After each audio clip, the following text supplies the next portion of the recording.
Good morning. Today is Monday, January 6th. I'm Corva Coleman from NPR News, and here are today's top stories. Later today, Congress will certify President-elect Trump's victory in last year's election.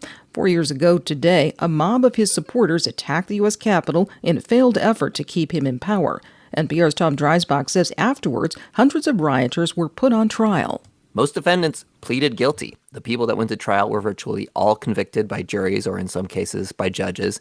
And as these prosecutions have gone on, the facts that emerged have only been more alarming. We've seen more videos of violence. We learned more people had weapons like guns, bats, tasers, pepper spray. But as Trump ran for president again, he embraced this idea that the violence on January 6th was overblown. He claimed there were no guns, which is not true. And he claimed to supporters that most got a little out of hand, that they've been unjustly prosecuted in his view. NPR's Tom Dreisbach reporting. A major winter storm is blasting parts of the central and eastern U.S. Winter storm cautions are posted from Arkansas to New Jersey. President Biden is banning new offshore oil and gas drilling along major areas of the east and west coasts of the U.S., as well as the eastern Gulf of Mexico and the northern Bering Sea off Alaska.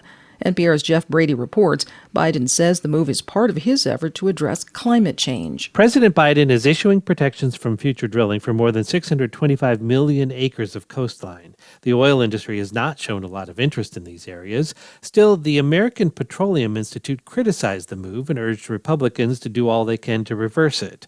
That's more difficult because the protections were issued under a 1950s law that gives presidents wide latitude to issue such protections. President-elect Trump has vowed to deregulate oil and gas drilling to boost production, even though the U.S. already produces more oil than any country ever. The environmental group Oceana praised the protection, saying many coastal communities don't want new offshore drilling. Jeff Brady, NPR News. Syria's foreign minister has called on the U.S. to lift sanctions imposed on his country that were to punish the former Assad regime. He says they're punishing poor Syrians. NPR's Dia Hadid reports from Damascus. Syria's Foreign Minister Asad Hassan al-Shaybani spoke during a visit to the Gulf state of Qatar, which has been aiding the new interim government. It's headed by Ahmed al-Shara since his rebels overran Damascus in early December, toppling the decades-old Assad regime. The Syrian interim government has repeatedly called on the US to lift sanctions that were imposed to punish the Assad regime. They say they urgently need aid to flow to Syrians, most of whom live in poverty.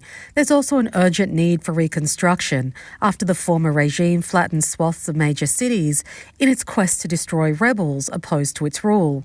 That call to lift sanctions has also been echoed by senior foreign policy analysts on Syria. Dia Hadid, NPR News, Damascus. This is NPR.